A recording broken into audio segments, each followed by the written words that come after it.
What is going on, comic friends and fellow collectors? My name is Doug, the Comic Collector Coach. It's been a minute since I've been able to make a video. I've been putting some things in the works, planning some things here and there, but I went to HeroesCon this year, 2026, and I want to show you what I picked up and what I got signed. So let's get into it.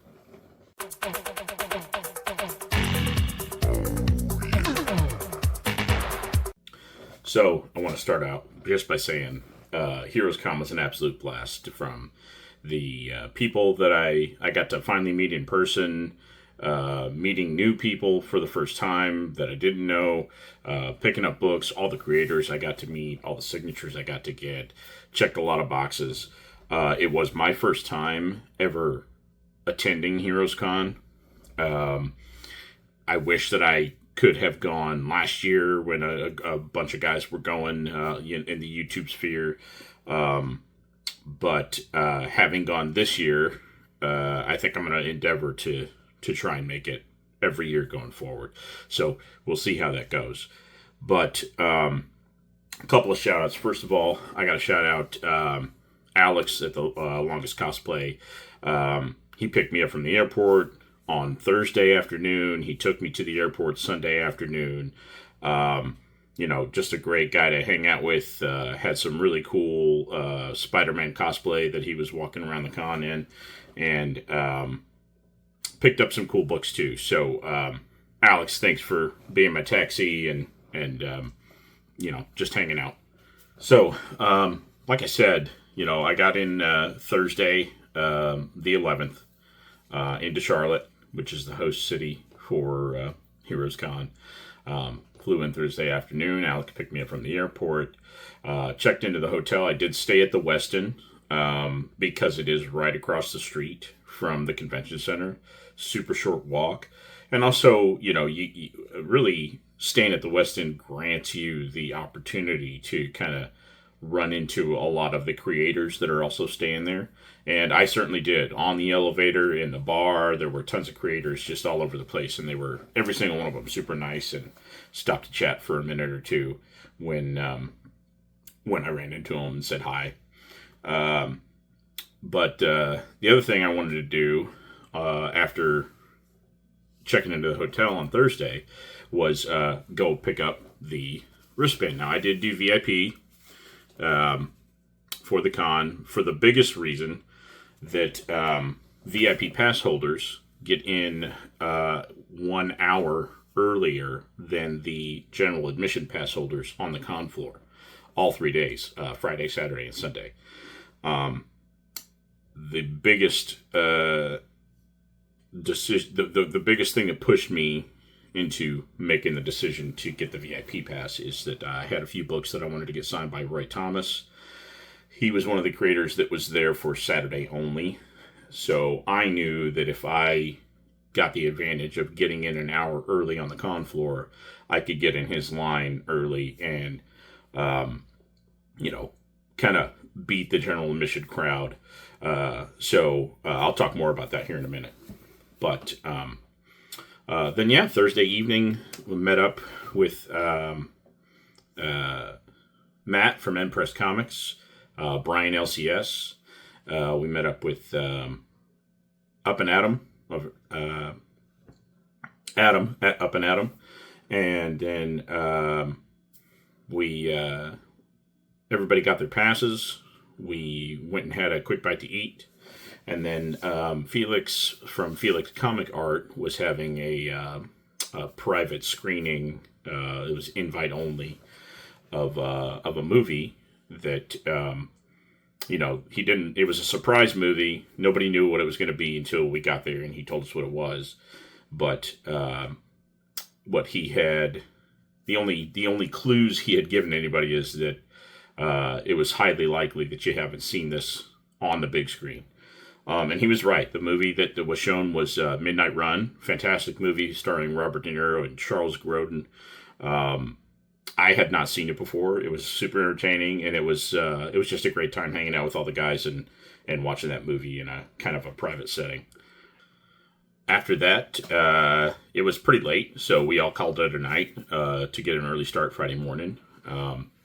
met everybody for breakfast in the convention center. There's a couple little eateries, like an Einstein Bagels, and there was like a Bojangles right inside the convention center.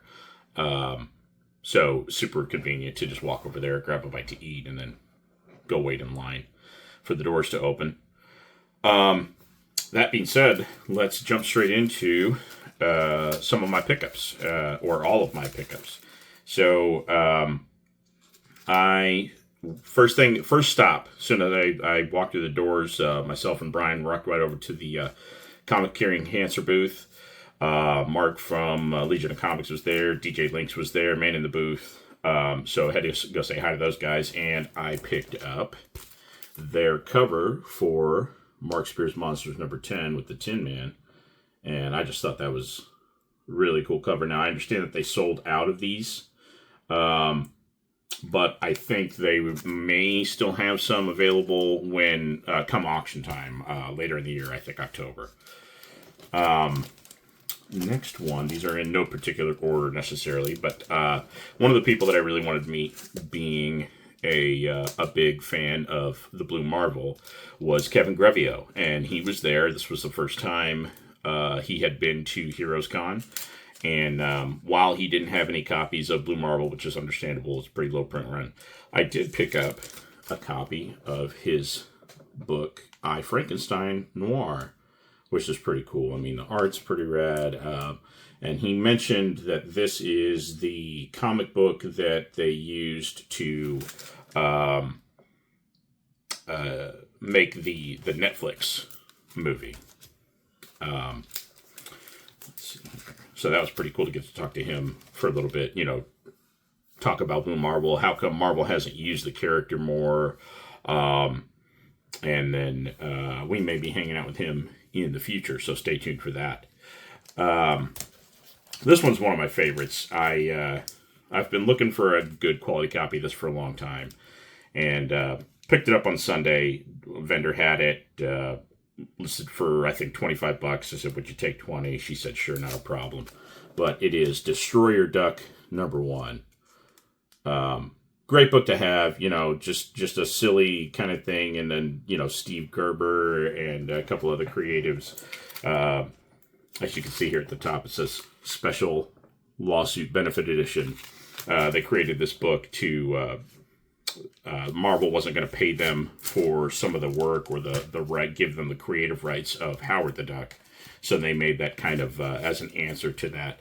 And the proceeds from that book, I believe, went to the funding the lawsuit. Anyway, spent some time over in the section of the con floor they call Indie Island. I'm a big indie fan, especially within the last couple of years. Seems like most of the really great stories and projects are coming out of indie publishers, indie creators. And a gentleman stopped me and said, hey, you open to something different? You looking to maybe read something you haven't read before? And so I stopped and I said, I'm always looking for a cool indie book. So, what do you got? And he told me about this character. He's the creator of the book, but this is Calico.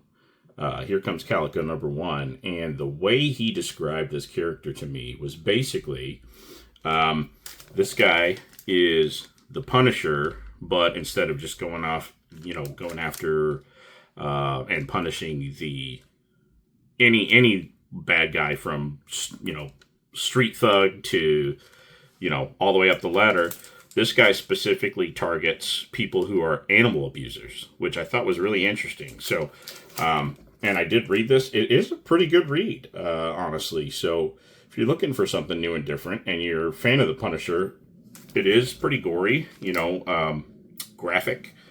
So he was not lying about the Punisher aspect, but it was an interesting read. This is number 1. I think there's, now I can't remember, I'll have to look on the website, but I think there's 5 issues of this.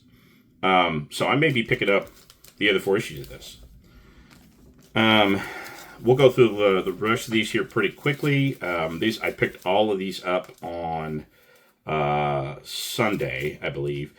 And got a lot of advice from folks about the vendors. Sunday they're really trying to pack up quickly after the doors close and get everything. So the less they can take home, the better. So they have, steel of sales. It's some of it was very surprising. Some of these books. So these 4 books, for instance, I picked up Kabuki #1 from David Mack. I have never read it. I'm a huge fan of David Mack, but I'd never read this. This was $1. I picked up New 52 Green Lantern #1. I've read this in a trade, but I don't have a copy of this issue. This was also $1. And then I picked up Jim Henson Presents #1 and #2. These were also $1 a piece. These all came from the same vendor. And I picked these Jim Henson Presents up, as many of you know, or if you've been following me for some time, I'm a huge Muppet fan, have been my whole life. And anytime I see something with Jim Henson and or Muppets on it that I don't have, I gotta snag it. So I picked those up. And then went over to another vendor. They had these, I think they were like $2 a piece, but these are just filler issues of Howard the Duck #17, and Howard the Duck #18. I think I'm almost done with that run. It's a short little run, but I've always enjoyed it. But yeah, that said, let's get into some of the fellows that I mentioned. They brought gifts, which is I super appreciate. Was definitely not expecting anything like that. So let me go through those really quickly. Friday night, first day of the actual con, they had in the Westin something they call a drink and draw, and you can, buy these coasters, and then you can sketch them on the other side. They're blank, and you can sketch on them, and put them up on the table. All the proceeds, I believe, go to charity, and it's also where they do the auction. And Alex had surprised me on Sunday with this. He sketched up a couple of these for some folks, but he drew 8-ball on there, and then he wrote, better than Moon Knight. I disagree, but that's really cool, Alex. I really appreciate that, on top of driving me around for the weekend. You didn't have to get me anything, and I appreciate that. This next couple of items is from, you know him, you've seen him, he's everywhere. JSS Brooklyn. John and I have become pretty good friends, and we talk pretty regularly, and I was excited to meet him. So met him on Saturday evening at the Westin Bar, and we were all kind of hanging out, having dinner, having a couple of drinks, and he pulled some things out for some folks. And one of them is this, it's a trading card, but it's the Frank Frazetta art cards from 1991. And man, I mean, everybody loves Frank Frazetta, right? Godfather of fantasy art and all this, but this was really cool. I'm a trading card guy, and I did not have any of those, so that was really cool. And then John knows that I am a huge Moon Knight fan. He's my guy, and he brought me this variant cover of Vengeance's Moon Knight #1 that I did not have. So, John, thank you very much for that. I appreciate you, sir. This next one was really cool. Adam from Up and Adam had messaged me on Instagram, a week or two prior, and said, "Hey, do you have this?" And I said, "No, I don't. I need to get that one." And he said, "All right, well, I've got an extra copy. I'll bring it for you," which was really cool. He didn't have to do that, but this is Moon Knight Legacy number 200, and the story about the sale. You can see I got the sign by David Finch. David Finch was there at the con. And he had a line here and there, not constantly, but, it seemed like every time I walked up to his table, there was a line, and I just did not have the time to stand there and wait.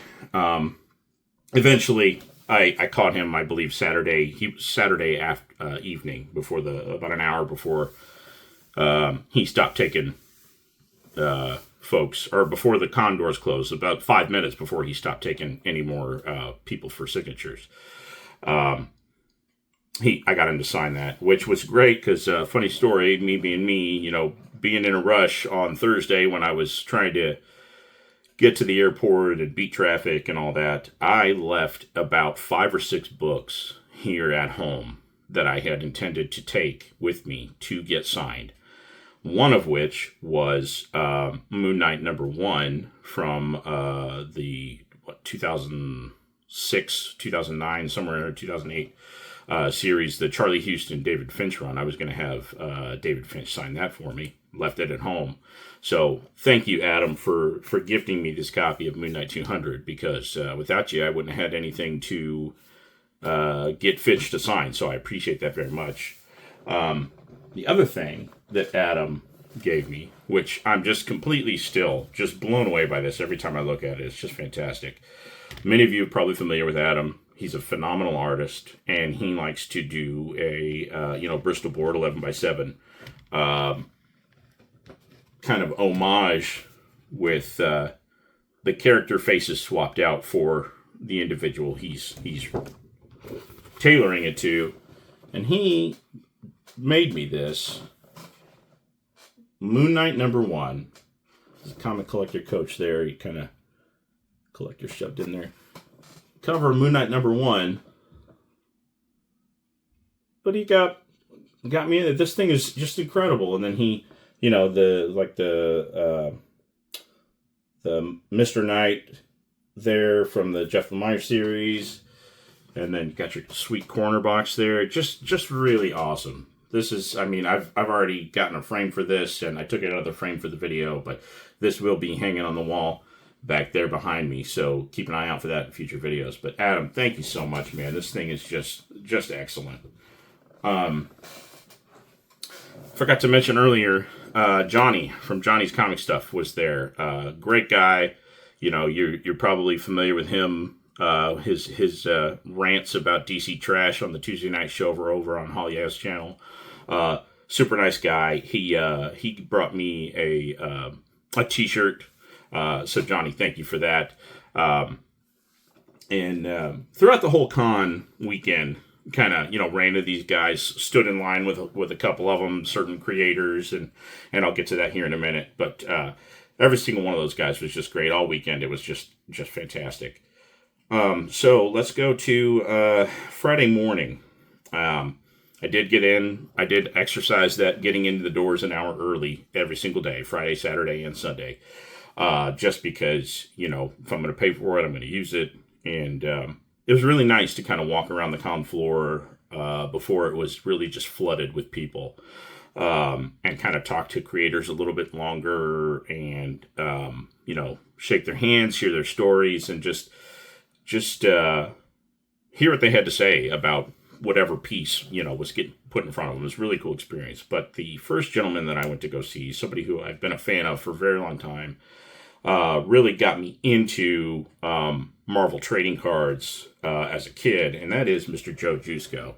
And so I brought a couple of cards with me for him to sign. This is a Moon Knight from the 1992 Marvel Masterpieces series, which is the first series that he did card art for Marvel.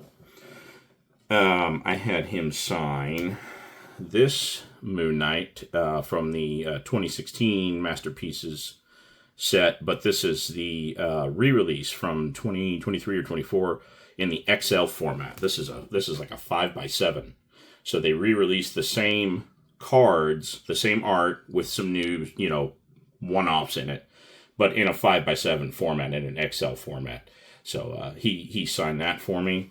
And then from the same set, there's this what if title, like cover variant, but of Man-Thing #1. He signed that for me at the bottom there.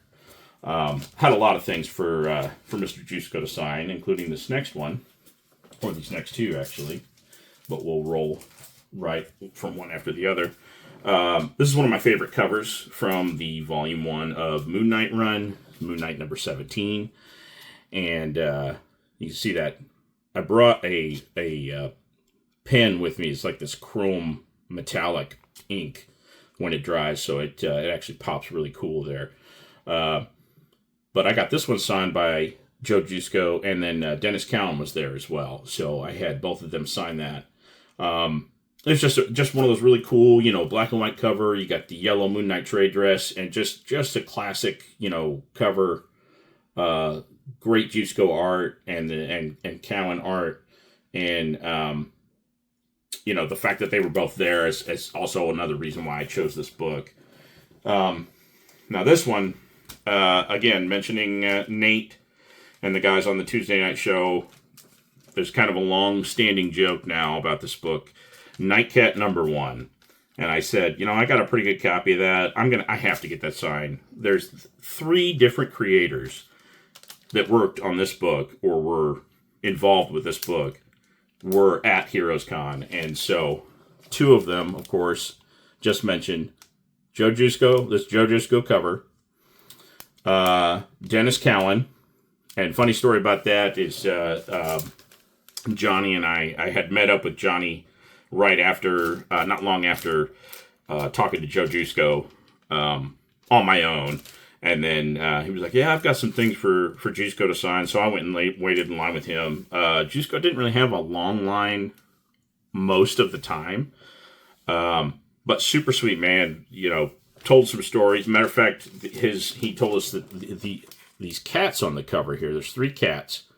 Those are his cats in real life. He just put them into the cover and it had the opportunity and it worked out. So I did not know that. It was a cool little tidbit. But so Joe Jusko and Dennis Cowan signed this. So after Johnny got his books signed by Jusko, I said, well, I was going to go over to Cowan and get him signed my copy of Moon Knight 17 and this Nightcat. And he's like, yeah, I'll go over to Cowan if he's here. And so we went over to talk to Cowan. And as soon as I set this down in front of Dennis Cowan, I handed him the book. And he said, why does anybody have this book? So that got us both to laughing because, the joke is that the book is terrible. I don't know if it's almost unreadable. If you've not read this, you could probably find it in a dollar bin. You might even get it for free. I don't know. But check it out. And just, if nothing else, just for the laugh and to understand just how terrible this book is. But Dennis Cowan was not shy about voicing his opinion on this book.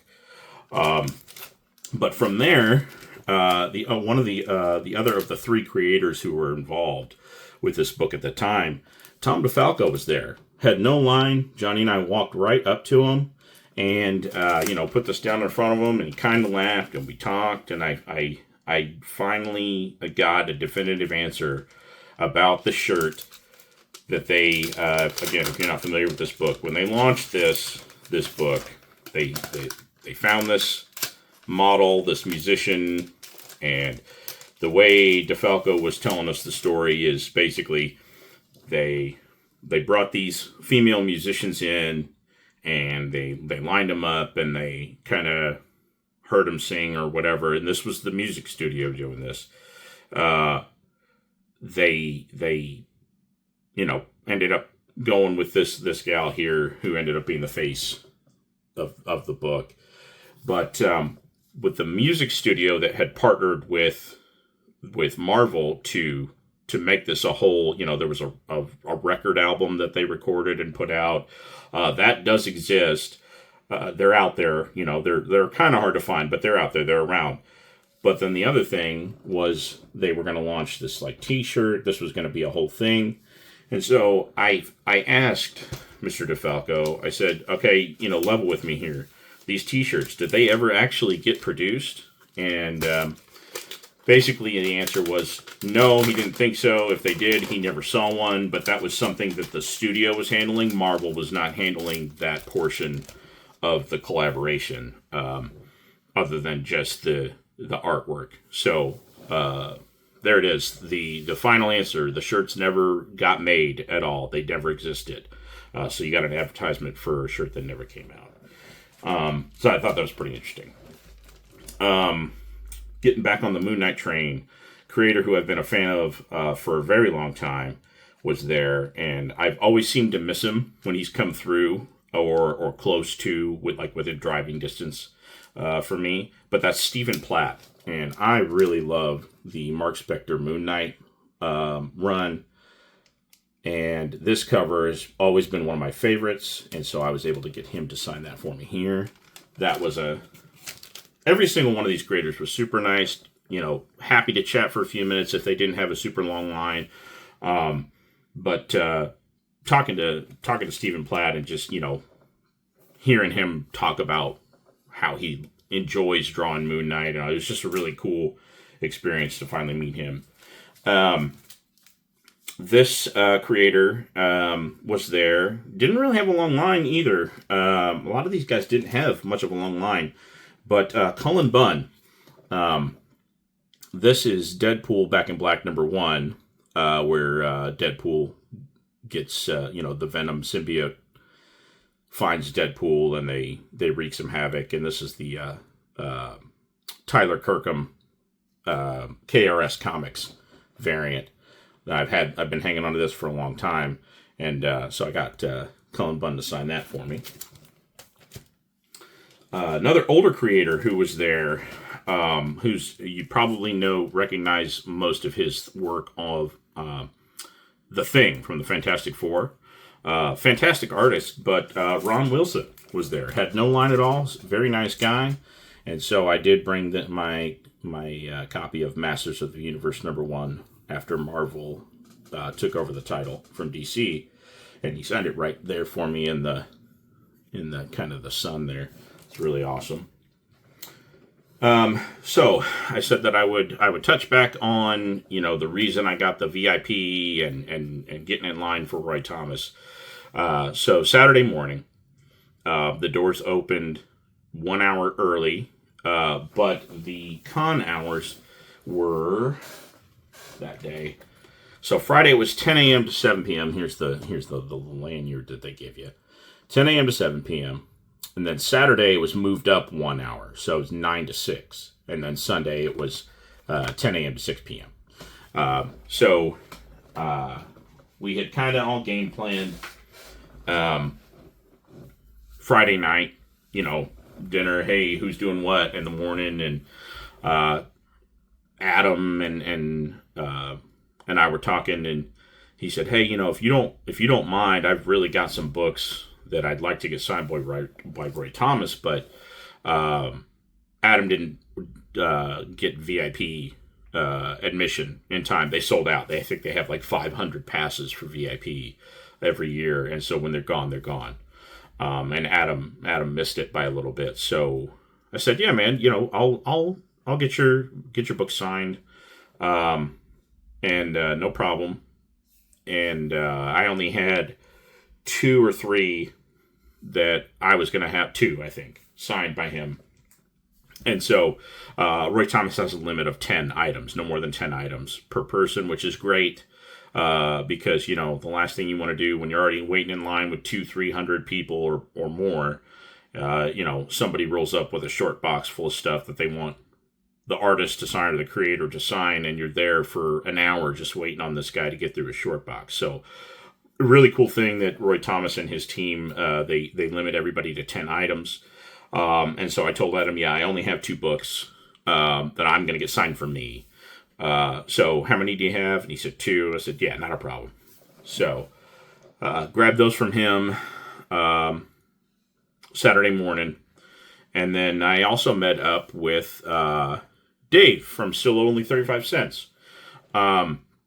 Really nice guy. Been a fan of Dave's for a long time. So we were chatting, and we met up in line, and he had the same kind of conundrum. He said, I've really got some books that I really want to get signed by some other people, and but I can't. I don't want to miss Roy Thomas. Would you mind, if I give you the books and the money and everything? Would you mind getting him signed? I said, no, not at all. So I had 2 of my books, 2 of Adam's books, and 2 or 3 books for Dave.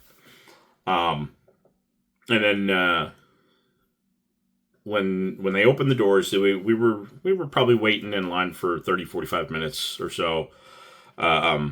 this is the VIP line to get into the con floor. They open the doors. Very small. A lot fewer people that I had imagined went over to the Roy Thomas line. It was they kind of split. Chris Claremont was tabling right next to Roy Thomas, and of course they've known each other for a long time. And so Dave went in the Chris Claremont line, and I went into the Roy Thomas line, and I was looking around, and I was like sixth or seventh in line. And so immediately, I'm looking at the time, and I had budgeted time-wise like 3 hours, 3.5 hours for Roy Thomas's line, because I had met him before a couple of years ago at a smaller con here local to me. And the line, I think I was 20th or so in line at that con, and it was an hour and a half that I waited. So I was budgeting based on previous experience, about 3.5 hours, really, to wait in Roy Thomas's line, which I thought was going to be worth it. And when I get to the books, you'll understand why. But it was worth it to me to do that. I got the VIP to cut that time down. And I came all the way out to this con, not only to meet and hang out with everybody, but to, get Roy Thomas's signature on some things. And anyways, being sixth or seventh in line at 9 a.m. was that I wasn't prepared for that. So, standing around talking to the folks in line, we're talking about, showing each other what we're going to have him sign and all that. And maybe 10 or so minutes after getting in line and, getting ready for the excitement of meeting Roy Thomas, and one of the event staff comes up and puts a sign up on this chair and says, Roy, Mr. Thomas is going to be down here until noon. He has a panel at 11. And basically, we're not going to ask him to come downstairs and then go upstairs and then do the panel and come back downstairs after getting lunch and all that. So he'll just be down here at noon.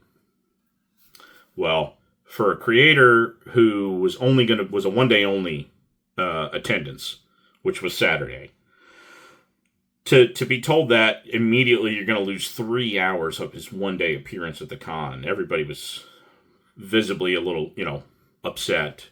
And immediately, probably 30 or 40 people left the line thinking, and I don't blame them, thinking, if I'm going to wait for 3 hours, I'm going to go do other things. I probably would have done the same thing, but I don't know, something, I just had like a gut feeling or something, and I said, I think I'm going to wait, because if I don't, in 45 minutes, when general admission comes in here, this line is going to fill, and people will wait.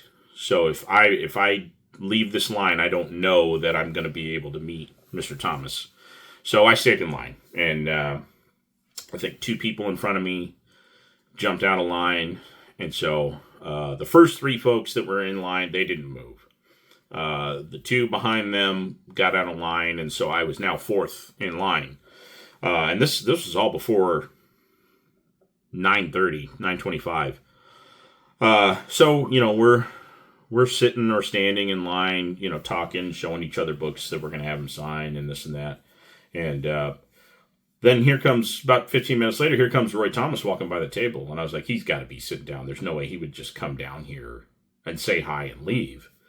And so all those people that jumped out of line, I don't know if they know now. I mean, it's been enough time, they may have heard about it, but they probably cost themselves at least a couple of hours, because as soon as he got to that table and they got it comfortable and set up and everything, the line was immediately like 120 people long. So went through, got him to sign. This is a book that, after showing it to some more people in person and hearing some opinions and seeing the shock on their face, I'm pretty proud of having this now. But this is Man-Thing #1, but this is the Yaffa Publishing, so the Australian print. Came out in like 1978, 79. It's in almost like a magazine format. It's a little bit larger than a standard size comic book. I'll put one here for scale. Yeah. But This one I picked up on Instagram a year and a half ago. Seller who specializes in foreign copies of comics, AB Comics Swag. I've mentioned him in the video that I did with this book. But I had Matt from Impressed work on this book for me. He cleaned it, he pressed it, he really made it look pretty great. I mean, it was in pretty good shape already, but he put that extra touch on it. And so I told him, I said, hey, I'm going to bring this. I want you to see it. And he was like, oh, yeah, absolutely. He was going to stand in line with me, but I wasn't planning on being fourth in line. So, I was going to call him and say, hey, I'm like 4 away from getting signed. And he was going to make his way over and take a picture for me and all that. But he got caught up in line and, it happened so fast we didn't get a chance, but that's not a big deal. Just, one part of the experience. But there he signed it right there across the dark, midsection of Man-Thing. But what's interesting about this is no one has seen this before. I had never seen one before this came up for sale. And it seems that everyone that I showed this to, everyone was kind of like, wow, I've never seen that before. I don't know how many there are.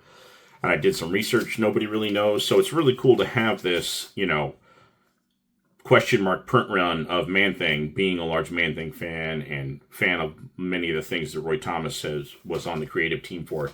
But this was a cool one to get signed, especially now that it's clean and pressed. I will be submitting that to CGC for grading.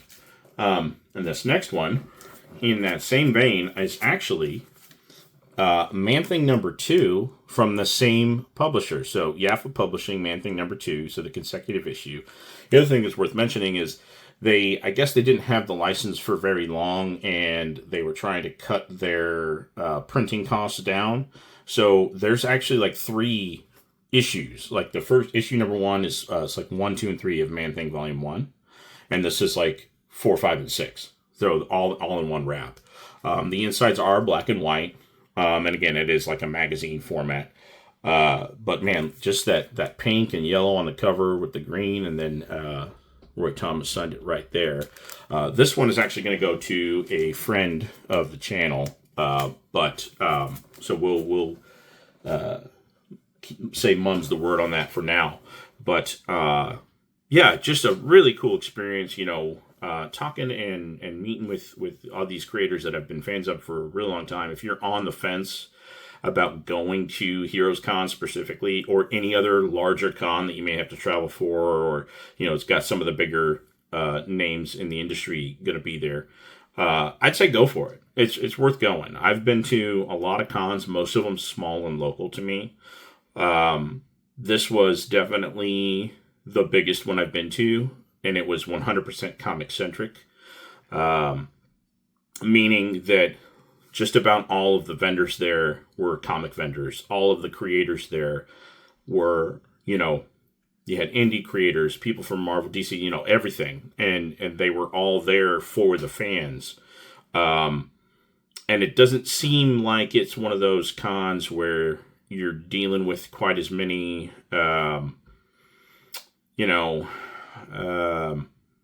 vendors that are just there to make a buck. Like every vendor that I stopped and talked to, they were all collectors themselves, had great conversations. At many of the vendors I didn't buy anything from, just looking, and had great conversations with them. So it's very comic centric, very not a lot of video game stuff there.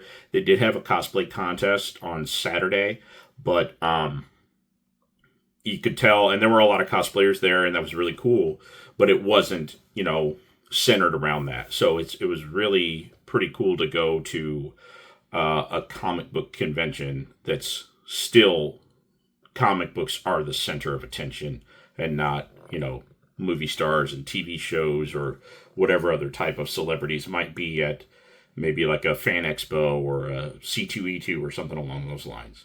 So it was a really cool experience. I would recommend, if it's your first time in Charlotte or going to the con at all, which for me it was both of those things. I'd been to Charlotte before, but pretty much just passing through. staying at the Westin was a huge convenience. They do offer a convention block pricing, so they have a certain amount of rooms that are blocked off. Excuse me, for the convention, and they're at a like a reduced price. So I took advantage of that. I would definitely recommend that. And the other thing to be considerate of if you're going to go to HeroesCon, it is a very humid place. So drink your water, your electrolytes, stay hydrated, because there were definitely some folks that were overdoing it a little bit, and you could see it on their faces. So just, if you're going to go, make sure you stay hydrated. You have a plan to have some water or get to water. It was readily available, so nothing's stopping you from getting it, but just make sure you hydrate. It is in the summertime, this convention every year. I think next year they said it's going to be the same weekend before Father's Day again, like it was this year. So it is going to be hot. It's going to be humid. Just plan for that. But really, start to finish, the whole con was a great experience. It just meeting everybody and hanging out and becoming even better friends with these guys that I've become friends with in the YouTube and Instagram sphere already. Again, Adam, Alex, Brian, John, Johnny, Chris the comic vet. We sat and talked at the Westin Bar Saturday evening for a while. Anybody that I met or interacted with, if you're watching this video, please leave a comment and like on the video. But I had a blast meeting each and every one of you if you were there, and I'm looking forward to next year. So we'll keep it coming, and I've got some things coming up in the works. I know I've been gone for a while, as I mentioned at the beginning, but I've got a couple of exciting projects coming up, so stay tuned for more from the coach. And until next time, keep reading those comics.